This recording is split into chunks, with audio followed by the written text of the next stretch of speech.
Defining Moments by Isabel Harwood. Where art thou, Lady Guinevere? Oh, no, I don't deserve this, do I? I sighed nervously, ragged breaths following, my second week of high school about to implode. As I turned, I saw Peter, missing his old knight costume, but beautifully improvised with a paper crown and branch sword. He was surrounded by a group of smirking teens, shooting names and sarcastic arrows. Peter didn't notice. Not really. He was too absorbed, possessed by his latest role. King Arthur's face lit up. Guinevere, my lady, I have returned. I twisted my neck as if on some jarring cog, scanning behind me, praying for escape. I was 4. Peter and his parents moved into the flat above, and straight away, young as I was, I knew something wasn't quite normal. Maybe it was the way his room was full of astronaut gear.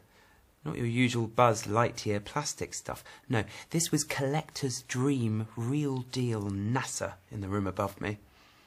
Maybe it was the way he spoke about space, a knowing far-off glimmer in his eye.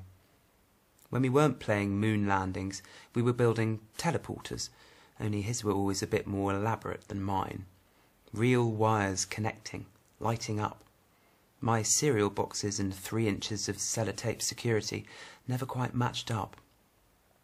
But we were little. It didn't matter. Peter was the most fun ever. Knowing everything about everything, really.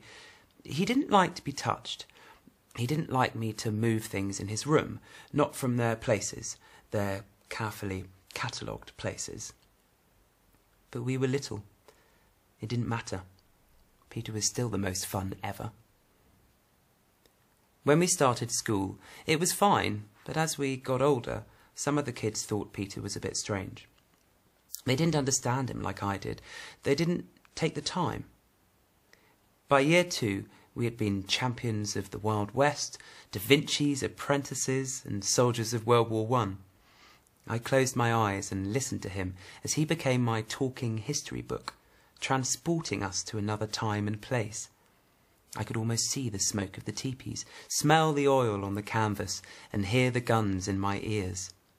We were the champions of the playground, Peter and I.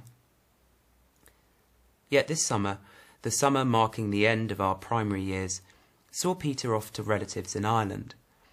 Peter's parents had set me the task of easing the change, and so we had thrown ourselves into Camelot.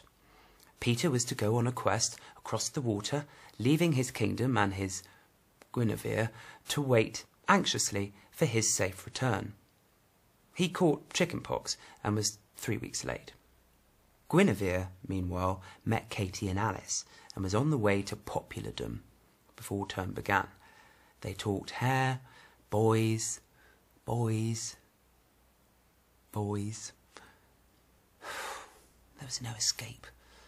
Smug faces beckoned, sneering, pitying. Defining, pivotal moment. I knelt. My lord. I grinned. Peter was still the most fun ever.